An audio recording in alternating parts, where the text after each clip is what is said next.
ज्ञानेश्वरी मुंडेंची तब्येत खूपच डाऊन आहे, कारण काल त्यांनी विषप्राशन केलं. त्याच्यानंतर ते म्हणतात की या महिन्यात जर न्याय मिळाला नाही तर मी जीवन संपवेल. असं आहे की ज्ञानेश्वरी मुंडेंचं प्रकरण अतिशय गंभीर आहे. महादेव मुंडेंचा खून हा कोणी केला अख्ख्या पोलीस डिपार्टमेंटला माहिती आहे. काल तेथील एक नागरिक आणि ज्याच्यासमोर हे सगळं झालं तो बाळा बांगर नावाच्या इसमाने पोलिसांकडे जाऊन निवेदन दिले. तत्कालीन पोलीस अधिकारी ठाकूर जे एसपी होते त्या एसपीला जाऊन बाळा बांगर यांनी त्याच्यासमोर वाल्मिक कराड काय बोलत होता स्वतःच्या मुलाशी आणि त्यानंतर झालेली महादेव मुंडेची हत्या याबाबत सगळी कहाणी सांगितली होती. काल हे सगळं परत बाळा बांगरने जाऊन पोलिसांना सांगितलं. त्याच्यामुळे इथं स्पष्ट होतं की या खुनामागे कुठेतरी वाल्मिक कराड आणि त्याच्या मुलाचा हात आहे. पण पोलीस काही करतच नाहीत. वाल्मिक कराडचा मकोका कॅन्सल होणार होता. ते फक्त देशमुख फॅमिलीच्या दबावामुळे आणि ही बातमी बाहेर फुटल्यामुळे तो मकोका अजून जागेवर आहे, नाही तो मकोकाही गेला होता. परळीतील बंगल्यातून फोन आला आणि त्यानंतर कारवाई थांबली असं त्या म्हणतात. खरी गोष्ट आहे ही, एकदम खरी गोष्ट आहे. महादेव मुंडे आणि वाल्मिक कराड याच्या फॅमिलीचं एका प्लॉटवरनं भांडण झालं होतं.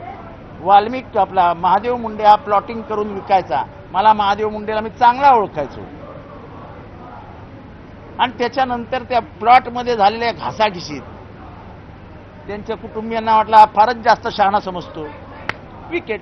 पण आता तरी लक्ष देतील, कारण कोणी लक्ष देणार नाही. बाळा बांगरनी त्या काळात एसपी ठाकूरला सांगितलेलं की हा मर्डर यांनी केला, माझ्यासमोर बोललाय हा सगळं. त्याच्यानंतर बाळा बांगर जास्त बोलतो म्हणून बाळा बांगरवर 7 केसेस दाखल केल्या. असे तिथे पोलीस प्रशासन रेव्हेन्यू प्रशासन अस्तित्वातच नव्हतं बीडमध्ये. हम करे सो कायदा ही भूमिका होती. काय करणार? अशा कितीतरी ज्ञानेश्वरी कुंकू पुसलेले आजही बीडमध्ये आहेत. तरीही अजूनही म्हणावी तशी कारवाई होत नाहीये. पोलीस प्रशासन तिथले काही अधिकारी बदलण्यात आले, नवीन अधिकारी पाठवले असं जरी सांगितलं जात असलं तरी यातली प्रकरणं तडीच लागण्याऐवजी नवीन नवीन प्रकरणं रोज बाहेर येत आहेत. काय करणार? गव्हर्नमेंट सिरियस नाहीये. पाशवी बहुमताच्या जीवावरती महाराष्ट्राच्या एकंदर व्यवस्थेवरती बलात्कार करतात पाशवी. आम्हाला बहुमत मिळालं आहे, आम्हाला लोकांनी निवडून दिलं आहे, हे एवढं बोलून कशालाच न्याय मिळत नाही. विधानसभेची सँक्टिटी खतम होत चालली आहे. सोमनाथ सूर्यवंशी प्रकरण किती लावून धरलं आम्ही, शेवटपर्यंत शासन ऐकायलाच तयार नव्हतं. शेवटी कोर्टाने सांगितलं की हा खूनच आहे, ही त्याची हत्याच आहे. म्हणजे आम्ही जे बोलतो ते आम्ही जो सदस्य बोलतो आतमध्ये कायद्यानुसार, म्हणजे विधानसभेच्या कायद्यानुसार सदस्य जो बोलतो ते सत्य असतं आणि मान्य करावं लागतं. इथे काही न्यायच नाही. अशा अनेक ज्ञानेश्वरी आहेत बीडमध्ये ज्यांनी आपलं कुंकू पुसलेल्या कुंकवाने ते आजही आशा आहे की माझा नवरा परत येईल, माझा भाऊ परत येईल, माझा बाप परत येईल. कुठे गायब झालाय तेच कळलेलं नाही. अहो पुरावे कसले पुरावे मिळणारच नाही. बायको नाव देते ना, तेव्हा असं प्रेशर होतं की महादेव मुंडेची फॅमिली हलू शकत नव्हती. आता तिची हिंमत वाढली बिचारीची. एवढी तिची तडफड. मी त्या घरी गेलोय, ती बिचारी अशी झाली, अशी खंगून गेली बिचारी. हे शाप वाईट आहेत. हे विधवा आणि असल्या लोकांचे शाप वाईट आहे. तुम्ही खुनी लपवतात, पुरावे नष्ट करतात. आम्ही ठाण्याचं प्रकरण बोंबलून सांगतो. अंजली दमन यांनी पण सांगितलं की तुमच्याकडे सगळे पुरावे आहेत, तुम्ही लपवतात. कशाला लपवता? खून माफ होणार असेल तर याच्यापेक्षा दुसरं काही मोठं गोष्टच नाही. तुम्ही एकीकडे म्हणताय की सरकार जे आहे ते विरोधकांनी जे आवाज उठवले त्या प्रकरणामध्ये काही ऐकत नाहीये, पण दुसरीकडे काँग्रेसनी त्यांच्या तीन नेत्यांना विजय वडेट्टीवार, अमित पटेल आणि सतेज पाटील यांना नोटीस बजावली एक प्रकारची आणि त्यांना विचारणा केली की जनसुरक्षा विधेयकावर तुम्ही आपण जे ठरवलेलं होतं त्यानुसार कारवाई का केली नाही, त्यानुसार तुम्ही आवाज का उठवला? आता तो काँग्रेसचा अंतर्गत प्रश्न आहे, त्याच्यावरती मी बोलणं योग्य होणार. पण विरोधक कुठेतरी कमी पडतात असं सांगण्याचा प्रयत्न थेट नाही, काँग्रेसनी आमचा केलाय ना. आम्ही जे मुद्दे मांडले होते ते मुद्दे काही मुद्दे मान्य करण्यात आले, काही मुद्दे आम्हाला सांगितले गेले, पण आम्हाला ते त्या कायद्यात घेतलेले नाही. आमचा आक्षेप एवढाच होता आणि माझा आजही तो आक्षेप आहे की लेफ्ट, डावी ही विचारसरणी या जगामध्ये अस्तित्वात आहे. मग तुम्ही डावे कडवे म्हणता, मग उजवे कडवे काय करायचे? दीपक काटे कोण आहे? उजवा कडवाच आहे ना. जर अशा लोकांना तुम्ही, जसं उदाहरण दिलं आम्ही, पहलगाम मधला आरोप जो ते उजवे कडवेच आहेत. धर्म आधारित राजकारणामध्ये त्यांनी तिथे जाऊन गोळ्या घातल्या.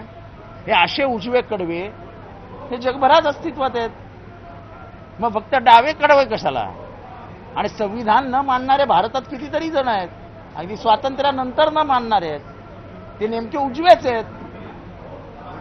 राज्याच्या निवडणूक खडगाडाट असताना महसूल मंत्री चंद्रशेखर बावनकुळे यांनी मेगा इंजिनिअरिंगची कंपनी त्याला हे बघा, मला आश्चर्य वाटतं तुम्ही असे प्रश्न आम्हाला विचारता की मेगा इंजिनिअरिंगचा कर माफ करण्यात आला. तुम्हाला कसं अजूनपर्यंत कळलेलं नाही की मेगा इंजिनिअरिंग आणि नवयुगा हे सरकारचे जावई आहेत. 20,000 कोटीला घेतलेलं टेंडर 66,000 कोटीवर जातं. 66,000 कोटीवर. एक रस्ता 1 कोटीला होतो, गडकरी साहेब करतात. महाराष्ट्रामध्ये तोच रस्ता 100 कोटीला होतो. काय करणार? शक्तीपीठाच्या खाली सोनं घालणार आहेत असं तर मला वाटायला लागलंय. मेगा नवयुगा जे टेंडर येतं ते मेगा नवयुगालाच जातं. तर टेंडर मॅनेजमेंट कशी करतात, कोणाला कसे फोन जातात, साधी गोष्ट आहे. सुप्रीम कोर्टाने महाराष्ट्राला दाखवून दिलं की एका टेंडरमध्ये 3,000 कोटी रुपयाचा घोटाळा आहे, तरी महाराष्ट्रात आवाज नाही उठला. आपल्या माहितीसाठी परत एकदा सांगतो की फक्त 65 कोटी रुपयाचा स्कॅम जॉर्ज फर्नांडिस यांनी आरोप ठेवला बोफोर्सचा राजीव गांधींवरती. आणि राजीव गांधी इतक्या मोठ्या प्रचंड बहुमताने निवडून आलेले 84 साली, 89 साली त्यांचा पराभव झाला. इतकी सेन्सिटिव्हिटी भारतात होती. फक्त 65 कोटी. इथे तर म्हणजे आम्ही नाही, सर्वोच्च न्यायालयाने सांगितलं 3,000 कोटीचा घोटाळा आहे, टेंडर मागे घेता का कारवाई करू. काही झालं नाही ना. तुम्ही लावून धरलं ना, आम्ही काही करू शकतोय. तुम्ही राज्य सरकार नाही, आत्ताचे सत्ताधारी हे भ्रष्टाचाराला राजमान्यता देत आहेत.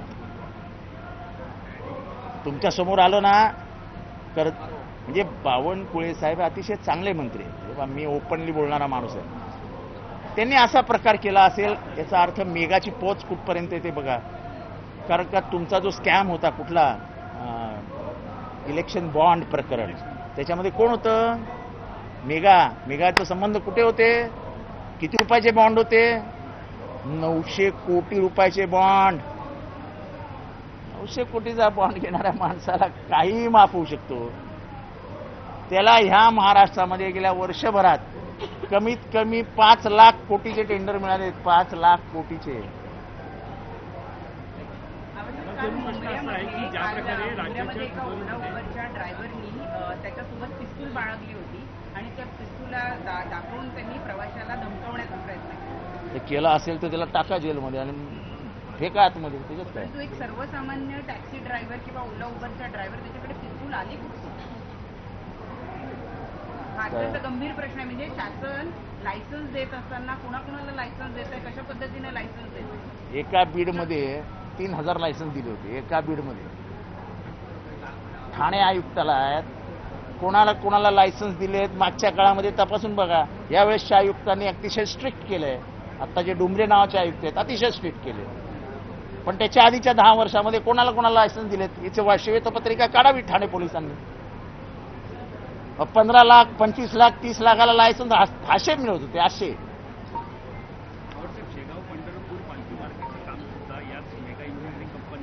अहो मुंबईचं अख्ख्या पुण्याचं काम त्यांना मिळालं.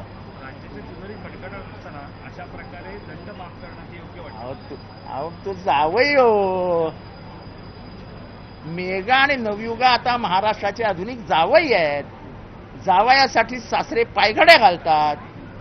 आपलं सरकार हे सासरच्या भूमिकेत आहे आणि मेगा आणि नवयुगा हे जावयाच्या भूमिकेत आहेत.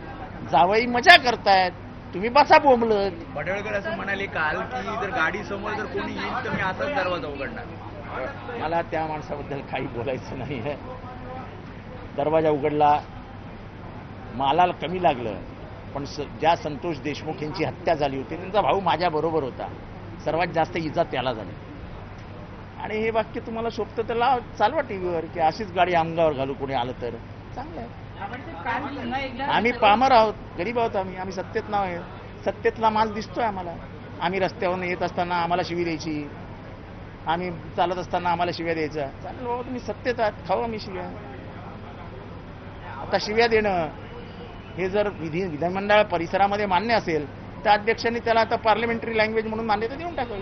मी काही करणार आहात मी तक्रार? काही कोणाविरुद्ध तक्रार विक्रार करत नाही. मी असले धंदेच करत नाही. परवा सुद्धा मी जे ओरडलो मंगळसूत्र चोर, याच्या मागचं कारण काय होतं तर मी कधीही आजपर्यंत, तुम्ही सगळेजण इथे आहात, वैयक्तिक टीका टिप्पणी मी कधीही करत नाही. मी येत असताना मला कोणी अर्बन नक्सल, मुसलमानांचा एक्स असं कोणी बोलत असेल तर ते मी सहन केलं नाही. त्यामुळे मी उफाळून मंगळसूत्र चोर ओरडलो. आणि मी ओरडलो तर तुम्हाला एवढा का राग आला? कोण आहे मंगळसूत्र चोर महाराष्ट्रात? कशाला तुम्ही अंगावर ओढवून घेताय? तुमचं आयडेंटिफिकेशन आहे का मंगळसूत्र चोर? तर तसं सांगा. मी कोणाचं नाव तर घेतलेलं नाही.